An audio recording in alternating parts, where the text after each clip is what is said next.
तमाम उठापटक और खींचतान के बाद आखिरकार दिल्ली को अपना नया मेयर मिल गया।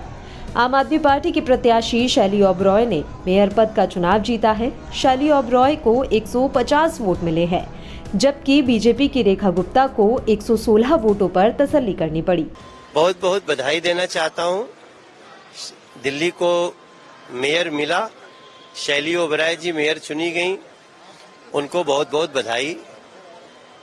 ये अगर पहले दिन भी चुनाव होता तो यही रिजल्ट आता। मेरा अभी तक का जो अनुभव है, हम तो हर बार आकर के वोट दिए हैं, हंसराज जी, हम, प्रवेश जी, सभी सांसद। अब हमें भी दुख हो रहा है।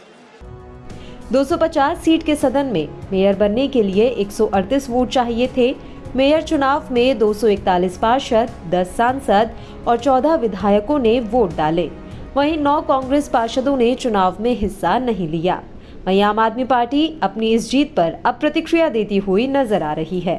Congratulate the people of Delhi on this absolutely historic victory in the MCD polls. This victory clearly shows that the Bharatiya Janata Party, which is a party of goons and lumpen elements, today stands defeated. यहाँ बड़ी बात यह है कि दिसंबर में निकाय चुनाव के होने के बाद से आप और बीजेपी के बीच लंबे समय से चली आ रही खींचतान को लेकर 3 बार मेयर चुनाव स्थगित हो चुका है। दिल्ली मेयर चुनाव काफी चर्चित रहा और विवादों से पीछा छूटा ही नहीं। अब आपको दिल्ली मेयर चुनाव को लेकर अहम जानकारियां देते हैं।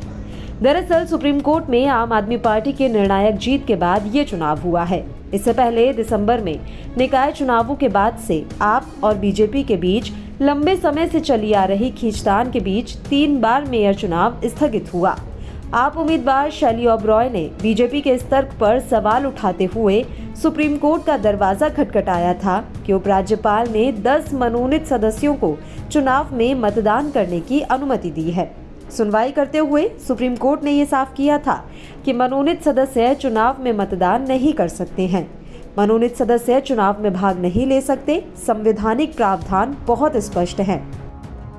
पहले आम आदमी पार्टी ने उपराज्यपाल वीके सक्सेना द्वारा दिल्ली सरकार से परामर्श किए बिना 10 मनोनीत सदस्यों का नाम देने पर आपत्ति जताई थी।